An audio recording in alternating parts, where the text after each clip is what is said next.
welcome to episode 17 of Anime and Us Other. I'm TJ. And I'm Shawn. And this is the review show that reviews anime movies? Sometimes? Sort of? I don't know. Alright guys, we're doing another Lupin movie this week. It is... What's the name? The Secret of Twilight Gemini. Or at least that's the English name of it. Yeah, the Japanese name is... Okay, let's try this. Towaraito Gemini no Himitsu. I guess Gemini is Twilight in Japanese, huh? No, so like their language, so Twilight is probably Himitsu. Then what's or this word right here. A lot of times, because I know this just from doing Spanish class and my 2 weeks of doing it, their sentences are structured differently than our sentences, because just how different languages are structured. So like, if you take a simple sentence, the verb could be in a completely different place. The noun could be in a completely different place. Yeah, but what's Gemini then? What do you think Gemini is? What word is? I would think Gemini. J. But there is no Gemini in the English version. Oh, it is. Huh? Okay. I had to scroll up. That would have been perfect for video. Just watch me scroll up. Yeah. So I'm mistaken.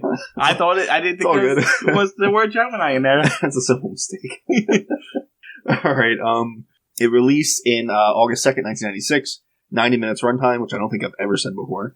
The Legend of Twilight Gemini, English title used in Japan. Dubbed by Funimation in 2002.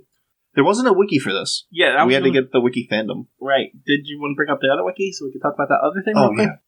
So, looking through the regular Lupin the Third Wikipedia, looking for this thing, we found a little note about a copyright issue, and we discovered something that we've been asking a question about for like I'm kind of happy ages. The whole Lupin thing and the wolf thing that was going on. Mm-hmm. Apparently, it's because of copyright reasons, but. Apparently, Monkey Punch did not ask the permission to use the Lupin name when they started, like, doing all this. But the guy who made it, the estate fell off, and so the name went into common use, so that's why they're able to use it in some instances. So I thought Lupin the Third, the anime, was, like, the original. I guess there were books or something, and Monkey Punch owned it?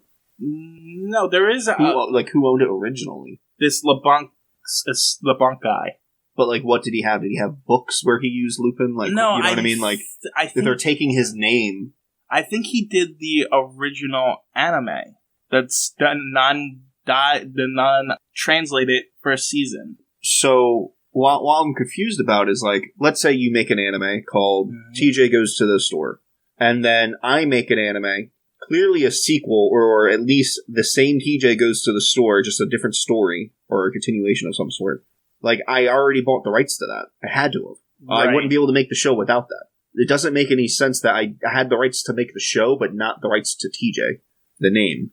That doesn't really make any sense to me. Well, the manga was released from 1967 to 1969. Okay. And then there was another manga from 1977 to 1981. Then another manga. And then another. Written by Monkey Punch. Yeah, the first two were Monkey Punch. So Monkey Punch they did the mangas, apparently. Which is the source material, got it. But, like, if you're going to make a TV show or a movie off of it, you bought the rights to it. How did you lose the rights to Lupin the name, but not the rest of the show? Like, what I'm wondering is, like, did they make the Lupin TV show, movie, or whatever they didn't have the rights to, without getting the rights? Like, did they just make it without his permission? That would be wild. Or maybe, and... this is what I'm thinking, because it looks like they wrote the manga and everything else. Maybe Lupin the Third was something else completely. Like, maybe... And then the manga started. And then they took... Like, maybe it's actually based off of another story. Yeah. That would make sense, but you would still need the copyright from Monkey Punch. 100%. To even make it. I'm saying, Monkey Punch isn't Monkey Punch behind all the movies and stuff, too? Because I'm pretty sure they are. Alright, what I'm saying, maybe Monkey Punch... took the name from something else when they created the character. Oh, so Monkey Punch didn't have the name legally for it either? Well, when it says they did not ask permission to use the Arsène Lupin name, and at the time Japan did not enforce copyright trade rules. Oh. So, by the time the estate of this LeBlanc guy took legal action, the name was considered already into common use. However, the copyright stuff did not apply in North America and Europe, so that's why in the dubs over here... It was broken down for me. Makes sense. Makes perfect sense. Okay. Monkey Punch is a bit of a to do that, but whatever. Yeah, but we also it wasn't illegal, so you can't be upset with them. Also, we actually don't know what it is because we didn't look into it. Maybe it doesn't matter what it was originally. The Arsene Lupin name was owned by someone else, or maybe this LeBlanc guy owned Monkey Punch at the time, or something like that. And the Monkey Punch left, and they thought they had the rights. Yeah, that's possible. I mean, that happens. And then there's huge legal, court bullshit about it. We clearly didn't look into this. We literally stumbled upon it. That's kind of how we do everything. All right, so and now we're done with it without completing the information for it. That sounds about right. So yeah, we're doing the Twilight of the Gemini or something. I don't know what it's called. Yeah, which I think just refers to the diamond, the diamond key and the diamond treasure. Yeah, so probably refers to both. With that said, premise. Well, I mean, Lupin movie. Let's go get a treasure. Yeah. Well, what's the premise of this Lupin movie? Lupin receives this half diamond, which is a key to a much larger treasure in some country. Mm-hmm. Very typical Lupin movie. They have to get the other half of it for it to work, and they do that, and it works. That's the end of the review. Oh, you can see more nudity in this one. Oh, there is a lot of nudity in this one. I don't like the other ones. I wanted to say it was tasteful, but it was brief. Yeah, and this one, it was like, wow, all right, this Fujiko's tits. Yeah, and then you kept seeing her tits. Not just hers either. The other female character too. It was almost egregious the amount of nudity. Every more time, than any other Lupin movie. All of them put together, I would say. Yeah, every time a bad guy had a female in their company, they ripped their shirt off. It's like, wow, okay. I didn't know it was Fujiko when he was in bed with her and she was like trying to get information out of him and taking clothes off. And I'm like, is that Fujiko? Doesn't look or sound like her at all. And then he says, hey, Fujiko or whatever. And I'm like, oh, I guess it is. Yeah.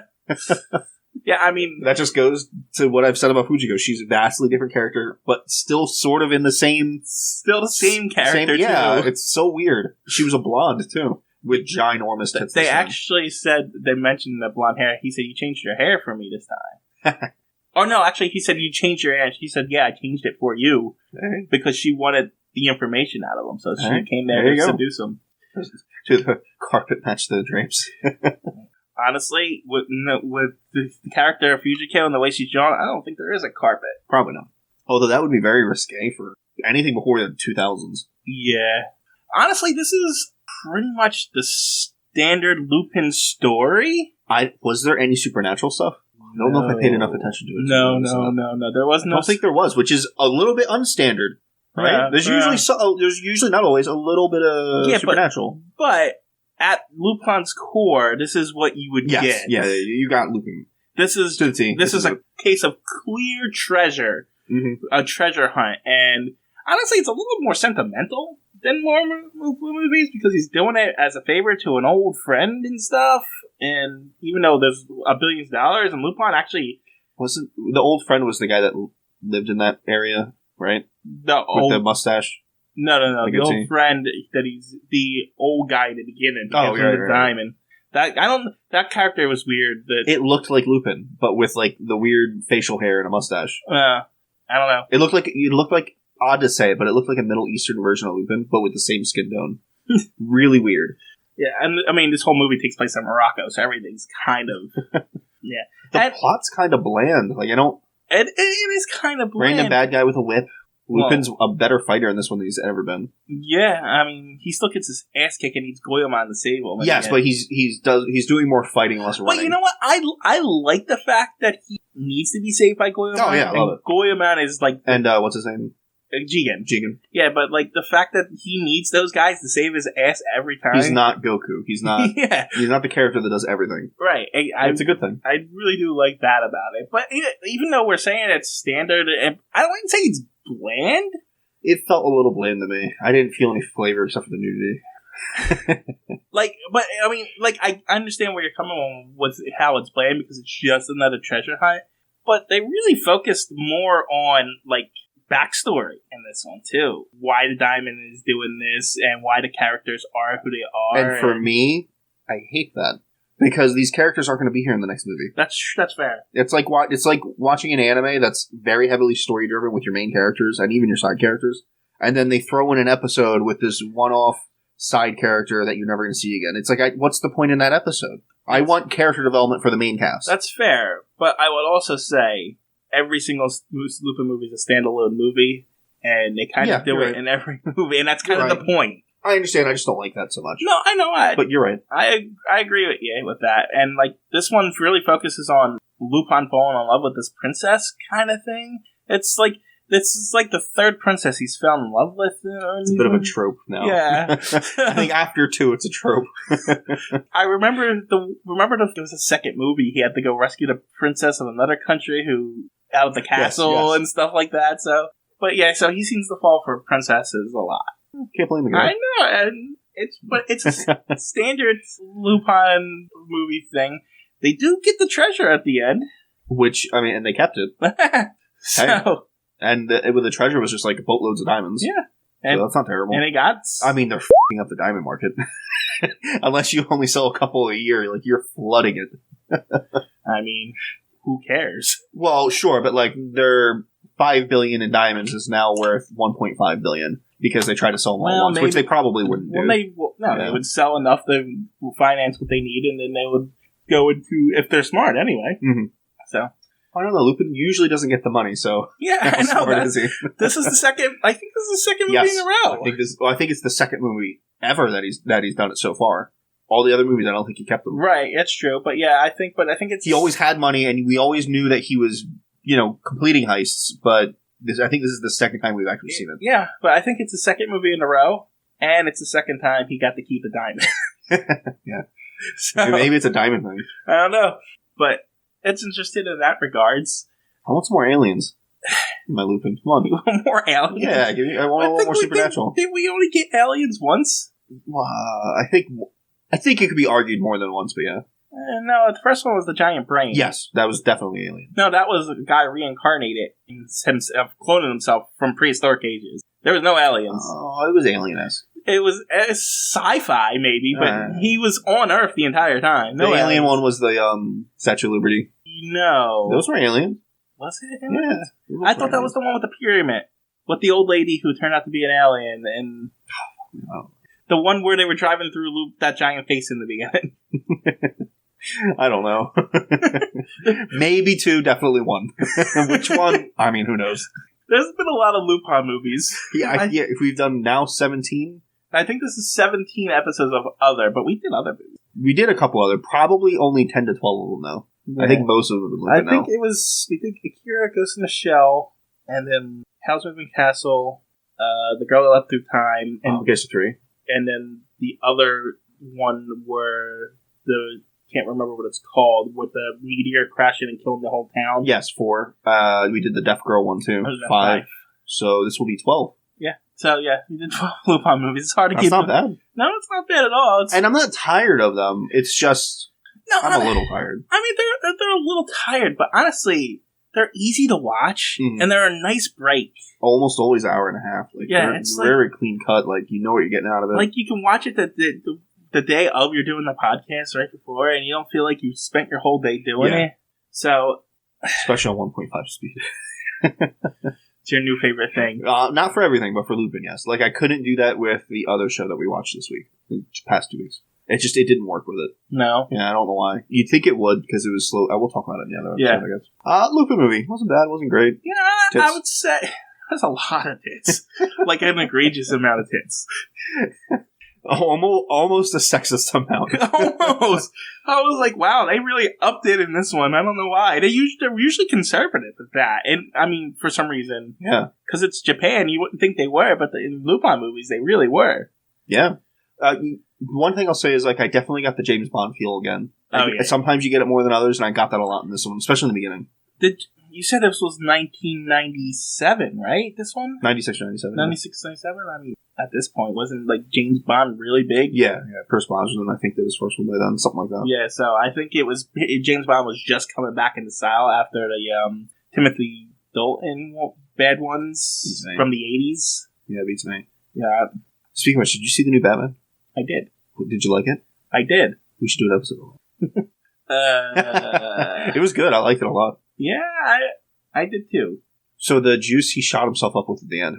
Spoilers for the Batman. Do you think that was adrenaline, or do you think that was venom? Before you go into that, let's just mention we're only talking about this now because we need to extend the episode. Well, yes, and it's interesting to talk about. Okay, now what the juice at the end? So at the end, he juiced himself up. He was about to pass out, and he needed to fight one of the Riddlers because whatever. And the juice was green colored. I think so. My theory before I saw anything online was that's like a product. That's like a venom juice, and the next movie's gonna have bait in it. Maybe, but if it was. Well, it's a new movie. Who knows? Could be any kind of version of venom juice. It could be a early version of it. I was think maybe a distilled version of it or something. Yeah, or a weaker version of it. It would have to be because if he would have taken a full dose of venom, at least comic wise, he should have killed the kid. He would have freaked the freak out. So yeah, this could be an early version or a refined version. It could be either or. The early version could be not what they wanted to make, where they wanted rage. You know what I mean? Mm-hmm. Or the refined version could be the perfected version of the bullshit version that Bane has. It could be either. I don't know. They teased the Joker at the end of that movie, though. They did. Well, did you see the trailer? Or not the trailer, the scene that's online only? No. There's a whole scene where Batman goes and talks to the Joker, and it's not part of the movie. Well, if it's not part of the movie, I didn't watch it. It's good. It's pretty good. The Joker, it's an interesting Joker, but I just rewatched the Dark Knight. Yeah, the Dark Knight movies with my kids. It's a good Joker. And the movies might not be the best Batman movies. They might not be the best movies in general, but he did a good job. I hate that Joker. I don't know if I love it, in love with it with how some people are, because some people are stupid about it. Yeah. But I think he's good. Look, I will say I don't like the Dark Knight movie. I think it's not a great movie, honestly. But I love Heath Ledger as an actor. I think he's a fantastic actor, and I think he did a good job in the role. I just don't like that portrayal of the Joker. That's fine. Yeah. You know what I liked more, though, than the Joker? Was Two-Face. Yeah, I love Two-Face in that movie. Yeah, I mean, he felt like a means to an end, though. He did. Yeah, he didn't feel like a proper bad guy. Kind of like how the Scarecrow was in the first one. He was just kind of there. He's kind of in the background and not focused on enough. Mm-hmm. Whereas, and I hate Batman in those movies, too, because Batman freaking is an idiot. He never figures anything out. He's always reacting. He never does anything to get to anything. He always shows up late to fix anything. Yes. In The Batman, the new one, even though this is supposed to be the detective Batman figuring everything out, he doesn't figure out a whole lot either. Well, see, he figures out a couple things, but they're all kind of trivial. Yeah, but see, the difference is it's a mystery. Yeah, no. There's a huge difference. Yeah, there's a huge difference. I'm just saying, I'm a little upset with the Batman in this one small area because, I wanted it to be more like what's the movie with what's in the box? The Notebook movie. Seven. That movie was such a great movie where it's a mystery and you're figuring things out and the character is figuring things out. Yeah. Not just being given to him. And I felt like a lot was given to the Batman. But he didn't figure out a whole lot. I feel like with the Batman, this is still new Batman. He's still early Batman. So I don't think he's got it all figured out. Which is fine. It's a small criticism because I really enjoyed the movie. I'm not saying it's a bad movie. I agree with you, but I just kind of brush it off because he's been Batman 2 years at this point in this movie? Technically this is year 2, so he's been a Batman for 1 year and change. Right, okay. So I mean, he's still new to this and he hasn't figured out everything. Mm-hmm. So that's why I excused it. And plus this is the first time I'm assuming that he has faced anybody like the Riddler. Yeah, I think before this it was just criminals. Mob people and stuff like that. That was good though. I liked it a lot. There's it's on HBO Max now. Oh, is it? I don't have a subscription to it, though. You can buy it, but it's $32 because they're trying to sell it to you early. You. But back to Lupin, because that's what we're supposed to be reviewing here. All right, well, the Batman, I say a solid 8 out of 10. I'm not going to give it a number, but I will say it's probably the best live-action movie Batman we have so far. As a movie, yes. But, the cartoony ones, they were just fun. I remember this as kids. Yeah, but have you watched them recently? We're going to. We just bought them all. You can get them on Vudu for $4K for $20. All 6 of them. Yeah, that Batman and Robin movie with Mr. Freeze. 6 or 4, I can't remember.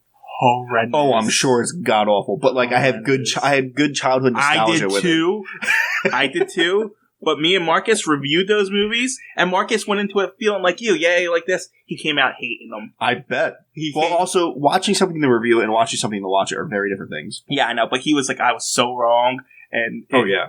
So I'm sure they're terrible. I guess this is a plug for movies and us too. Definitely. You guys gotta watch the Batman. We're going chronologically through all the superhero movies. Okay. So eventually we'll get there. We'll bring you on for it. Yes. Oh, before we move off from Batman, one last thing. I'm watching The Dark Knight with my daughter, and she goes, Daddy, why when Bruce Wayne talks as Batman is his voice all cold and dark and crusty and musty? And I did not have a good reason for her, but I laughed my ass off. Because he's got this, where is she? It's another reason why I hate that Batman. What's even, like, the voice is bad, but also his lips. You ever watch his lips when he's talking as Batman? His lips are always out like Trump. He's always like this with his lips. And I can't do the voice with my lips out, but he does it somehow, and it's wet. Like, his lips are wet, and they're sticking out forward. It's f***ing weird. But my daughter's saying that was hilarious. The reason I gave her was that as he's Batman, some people know both Bruce Wayne and Batman, and if he doesn't change the voice, they'll figure out who he is. That's exactly why he does it. That's exactly why. But it's a bit much. I think, what's his name in the new one? Robert Pattinson does a better job of it. Oh, yeah. He does change his voice, but it's not too much. It's a very subtle. Christian Bale's a terrible Batman. He's a good Bruce Wayne. They're good movies. He's a good Bruce They're fun Wayne. to watch. They're not terrible Batman movies. Batman Begins is actually really good. The funny thing is, that's my least favorite of the three. That's my favorite of the three. That's my least favorite of the I three. like that one the best. I actually think that's a good movie. I don't hate it. I don't think it's a bad movie. I don't like The Dark Knight, and Dark Knight Rises is just terrible. The Dark Knight Rises is a mess of a movie, but it was fun. I watched it with the kids recently. But to be fair, I've only seen it once, and that was my second time watching it. But I do remember it being way too long. Yeah, I think it was 3 hours. I think it was a solid 3 hours. I like 3 hour movies if they're worth it. Yeah, they have to be worth it. It can't feel like 3 hours. Otherwise, you're watching it in 2 installments. Anyway, all right, that's enough of that then. All right, back to Lupin, because that's what we're reviewing. Well, there's a Batman review mixed in there. Whatever. But this was I want to say this Lupin movie is probably somewhere in the middle of the Lupin movies that we watched. I think the last one or the one before that we said was somewhere in the middle too, but it is. It's not. But we also said one of the last ones was one of the better ones. Yeah, one of those was one of the better ones. So this one, I actually think it's upper tier, middle though. So it's in the mid tier, but it's on the upper part of the mid. Yes. Yes. So 6.